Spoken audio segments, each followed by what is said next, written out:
Diabetes, it's a serious disease, and if not managed properly, it can be deadly. A loved one, or maybe even you, may be living with the disease. Take a look at these numbers. The American Diabetes Association reports 26 million people in the U.S. have diabetes. 7 million people don't even know they have it. An additional 1 in 3 American adults has prediabetes, which puts them at high risk for developing type 2 diabetes. And guess what? A lot of times diagnosis doesn't come until 7 to 10 years after the onset of diabetes. But you have a chance to help turn those numbers around. And joining us today to tell us how are Cynthia Tucker, a volunteer with the American Diabetes Association, and Brenda Saxon, a committee member with the Chesapeake Bay Tour de Cure. Ladies, thank you for joining us this afternoon. Thank you for having us. Cynthia, we're going to start with you. You try to do a lot to spread the word about diabetes, and that comes from a personal story. Tell us about it. Well, I have type 1 diabetes. I was diagnosed when I was 26 years old.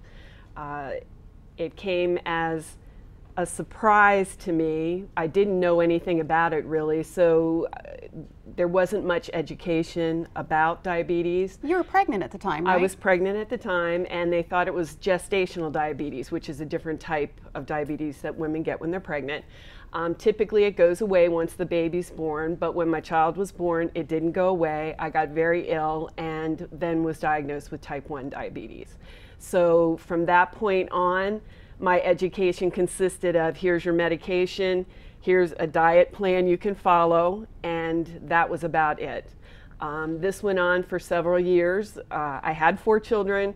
I decided to go back to school. I became a nurse, and then because of the diabetes, it really drove me in the direction of becoming an educator. So I then became a certified diabetes educator. So I could go out and do the things education-wise that people need so desperately that I did not have. Something that you did I not didn't have it. get, which is what Alert Day is all about, right? Tell us about Alert Day.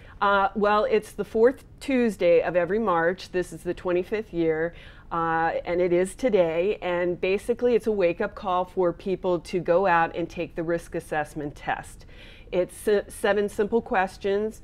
You can get the test at Apple Drug is doing it today. They do it through the diabetes, www.diabetes.org. Okay. Yeah. And on Facebook. So the message is take it, share it. So take the test and then share it with the people that you know, your loved ones, and see if you are at risk. Because here on the Eastern Shore, our rate of diabetes is just tremendous. Yeah, and there's no clear indicators in this test, are there?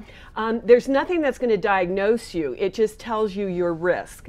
So once you have that and take it, if you're at risk, you really need to talk to your family physician and take it from there. Okay, so Brenda, why are you involved with the American Diabetes Association? I'm involved because years ago, friends of ours' daughter was diagnosed with type 1 diabetes, and when they got that diagnosis, it changed their whole family. And to see them struggle and to see the fear and uncertainty in the parents and in the child, and their daughter was very sick at the beginning, and I just wanted to do something to help. And that's when I got involved with the American Diabetes Association. And one of the big events that helps raise awareness is the Chesapeake Bay Tour de Cure. Yes, and I have such a passion for this event. This is a great way to raise money for the American Diabetes Association. There are 44 states across the country that have a Tour de Cure, and we happen to be very lucky that the ADA chose the Eastern Shore of Maryland to hold this event. This is the Chesapeake Bay Tour de Cure, and last year was the inaugural event. It was a huge success, and it proved to really be a destination event.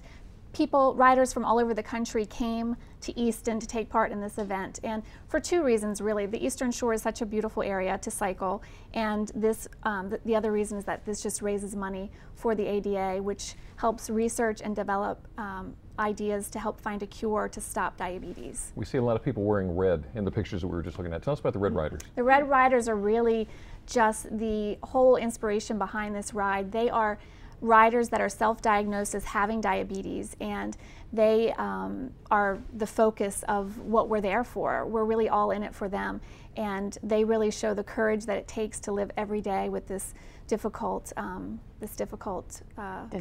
Yeah. Yeah. All right, well, let's go over the event details for the Tour de Cure. It is right there, May 18th. Yes, May 18th. Please show up, everyone. If you're watching this, please come to the Talbot County Community Center on May 18th. There's today, because today's Diabetes Alert Day, the ADA is offering free registration. If you type in the code VIP 2013, hurry up, register by midnight today, and you can get free registration. That's normally a $50 registration. So that's a wonderful thing. You're asked to raise a minimum of $200, which is so easy to do. For more information, you can call 1-888-DIABETES, extension 4677. But please, if you're watching, come out on May 18th and bring a friend. All right, thank you so much, Thanks ladies. for joining us, ladies. Very good Great information. to And to have learn you. more about the Chesapeake Bay Tour de Cure or for the code for free registration, go to delmarvalife.com. Click on the show tab, now located on the left side of the page. Tell you what, we're going to go ahead and stick with your health. You know, a lot of men just don't like discussing low testosterone, but up next, a former professional football player shares his personal battle and tells us why there should be no shame discussing this common problem. But first, Dr. Oz has more on another common health issue with men, prostate cancer. Hi, I'm Dr. Oz. Prostate cancer affects 1 in 6 men. I still believe PSA tests are wise to get by age 50. And did you know coffee may cut your risk? It has compounds that reduce inflammation and regulate insulin, which can prevent prostate cancer. As little as a cup a day helps.